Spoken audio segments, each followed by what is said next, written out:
ہمارے بانی جماعت احمدیہ جن کو ہم مسیح موعود علیہ السلام مانتے ہیں انہوں نے فرمایا کہ اگر اسلام کا تعارف کروانا ہے کسی علاقے میں تو مسجد بناؤ۔ اب اسلام کا تعارف اگر کسی بری شہرت کی وجہ سے ہوتا ہے تو اس کا تو کوئی فائدہ نہیں۔ اگر اسلام کا تعارف یہ ہوتا ہے کہ اس مسجد میں لوگ دہشت گردی کے منصوبے بنا رہے ہیں تو اس کا تو کوئی فائدہ نہیں بلکہ نقصان ہے۔ تعارف تو تبھی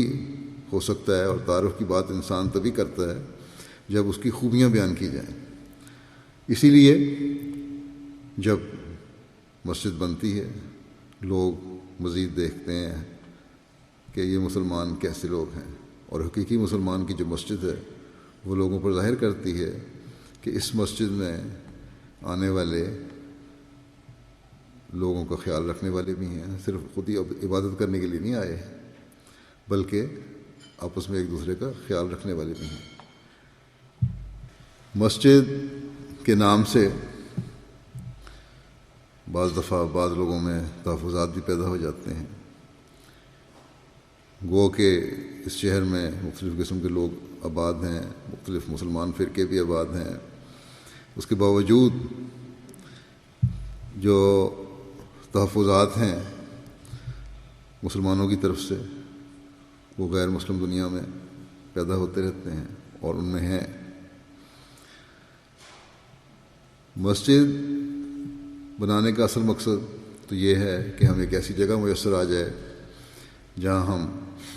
عبادت کر سکیں، ایک خدا کی عبادت کر سکیں اپنے مذہبی جو تعلیم ہے اس کے مطابق۔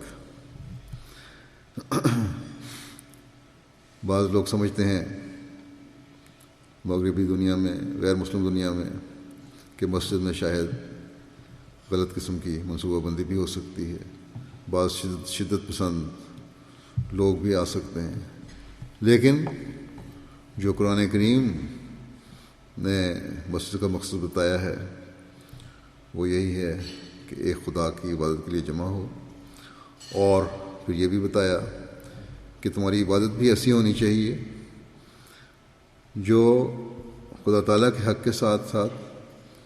بندوں کے حق بھی ادا کرنے والی ہو۔ اسی لیے قرآن کریم میں بڑا واضح فرمایا ہے کہ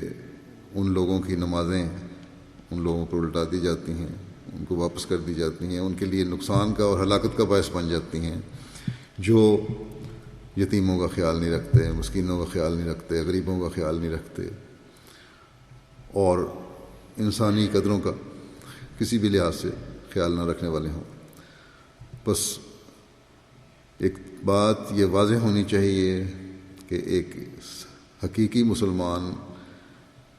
جب مسجد کا نام لیتا ہے تو وہ ایک ایسی عمارت کا نام لیتا ہے جس میں جا کر وہ جمع ہو کر ایک خدا کی عبادت کرے، اور وہاں پھر جہاں اپنے لیے دعا کرے اور منصوبہ اللہ تعالیٰ سے مدد مانگے، وہاں دنیا کے لیے بھی دعا کرے کہ وہاں بھی امن اور سلامتی پیدا ہو۔ خلافت ہے بڑی ممتا، خلافت صاحبانی بھی فدا اس پر ہے جا اپنی، رواں ہے رائے گانی بھی، رواں ہے رائے گانی بھی، دلوں پر راج ہے اس کا، اسی کا ہے جو ہے میرا۔